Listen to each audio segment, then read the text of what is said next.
Scar! Brother, help me!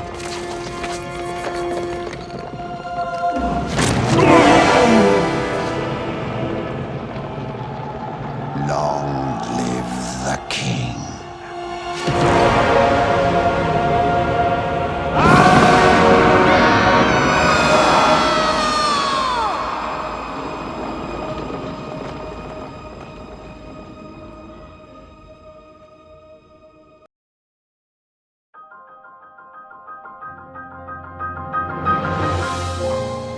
The Legend of Zelda Breath of the Wild was a revolutionary game when it released in 2017. Its open-world design, beautiful graphics, and engaging gameplay made it one of the most critically acclaimed games of all time, and now, fans are eagerly awaiting the release of the sequel. The first teaser for the sequel was revealed at E3 2019, and each additional teaser has left fans both excited and wondering, is this game just a ripoff of the original, or will it build upon the foundation that Breath of the Wild laid and become a worthy successor? In order to answer that question, we have to look at how Breath of the Wild compares to other open-world games. Games like Red Dead Redemption 2 and The Witcher 3 have set a standard for both open-world games in recent years, with their vast open worlds, intricate storylines, and deep characters. And while Breath of the Wild was a masterpiece in its own right, it did have some limitations in comparison. For example, the game's world, while beautiful and expansive, did feel a bit empty at times, and while the game's story was compelling, it was also relatively minimalistic. Tactical nuke incoming!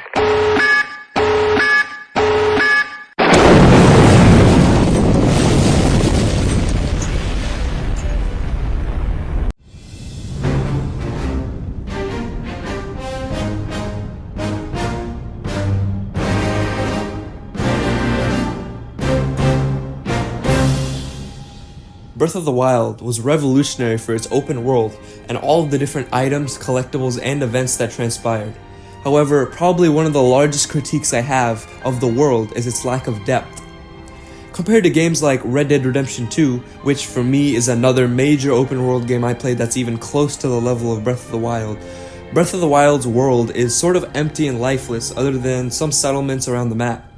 In Red Dead, you have so many different settlements with each with its own history, purpose, and story. Along with this, all around the map, it's very common to find random NPC encounters of people who've lost their horses or people who are stranded and need a ride back home, and so much more. The NPC interaction and finding more about their backgrounds and experiences made me enjoy learning more about each character I encountered, even though they're just pixels on a screen and lines of code.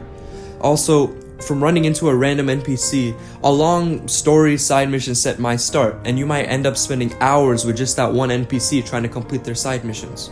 It's just the little things like that which add up to become something big and become one of the bigger aspects of Red Dead that blows me away.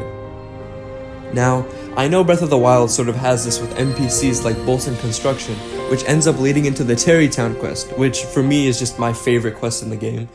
From an NPC encounter, the player spends hours helping Bolson Construction build its small town, and in the end, Hudson, one of the members of Bolson Construction, gets married, and it's super satisfying to complete this quest. Red Dead has many more of these, maybe not on the exact same level, but NPC encounters like this happen on a wider scale. I just wish Breath of the Wild had more of these type of NPC interactions because I was truly impacted by the story of Bolson Construction.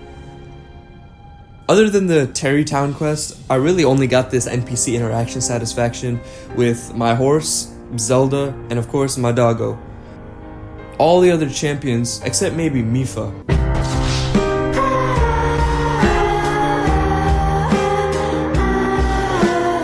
all seem to have sort of main side character roles, if that made sense. And I would really love to see more implemented in Tears of the Kingdom in terms of NPC interaction, general character depth, and just world depth in general, because this is what made Red Dead so appealing to me. Overall, even though the story was a lot more linear, the world allowed exploration between missions and the world felt full of things to do and places to see, even though it was much bigger than the Breath of the Wild map. The world felt so alive, and that was one of the defining aspects of Red Dead for me. Now, I know I just listed off a lot that Breath of the Wild could improve on, but let's mention a lot of the things that Breath of the Wild did right. I think the main thing here is climbing. The fact that you can look anywhere and get to it just shows how unprecedented this game's features were. My only complaint is the rain, because how come every freaking time I started climbing, it started to rain? Like, that stuff was so frustrating. Also, the inclusion of 120 shrines, 900 Koroks, and a lot of other collectibles helped to somewhat populate the world to a point where I can waste hundreds of hours of my life hearing.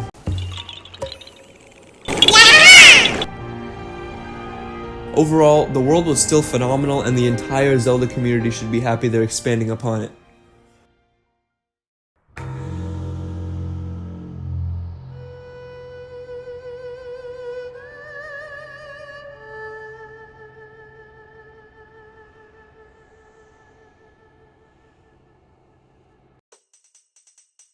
This is what Tears of the Kingdom needs to improve upon, because I'll be completely honest, I think if Tears of the Kingdom doesn't really have that impactful of a story, it won't have surpassed Breath of the Wild. Okay, for me, okay, don't kill me. The next step to improve upon Breath of the Wild may actually be to add back some of those old Zelda traditions that made the previous game so great into Tears of the Kingdom.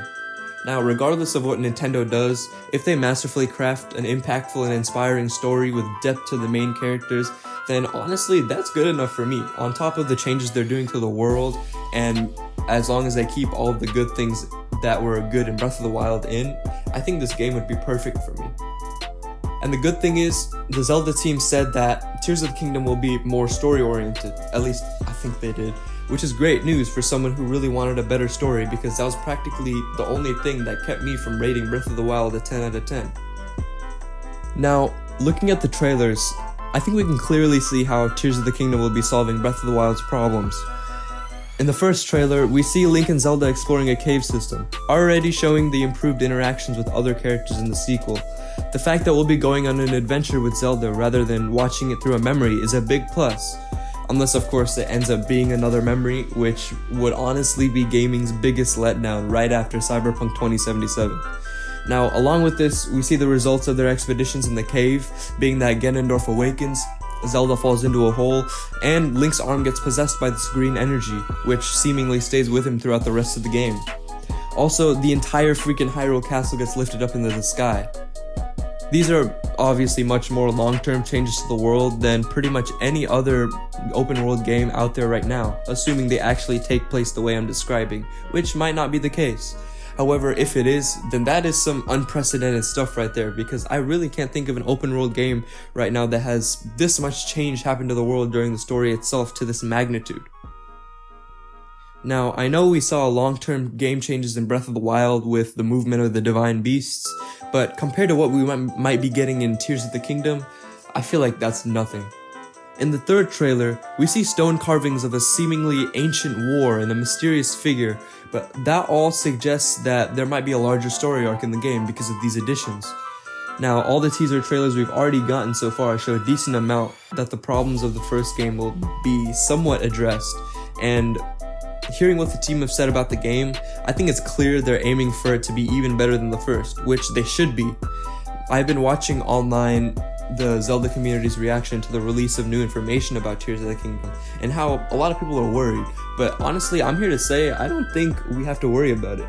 Nintendo are developing it to be the best it can be, and with the development time of 6 years on top of the initial 5 of Breath of the Wild, I feel like this game could prove to be a worthy successor. Only time will tell whether or not Tears of the Kingdom will be a worthy follow-up for one of the best games of all time. But based on what we've seen so far, I think it's safe to say that this game will build upon the foundation of the original and push the series to new heights. Literally. But the teasers for the sequel hint at a game that's addressing the issues from the first game well. The trailers show an even more beautiful and detailed world, and it teases a more involved story. So, will Tears of the Kingdom be a ripoff? Well, from everything we've seen so far from Nintendo, I think not.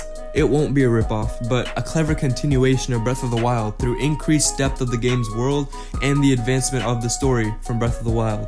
Obviously, it's too early to tell, but I have faith in Nintendo to do what they do best: make quality games. That's all for this video. Please let me know in the comments if there's any way I can improve it, because I'm kinda new to this content creation stuff. Thanks for watching, go out and live your best lives, and peace.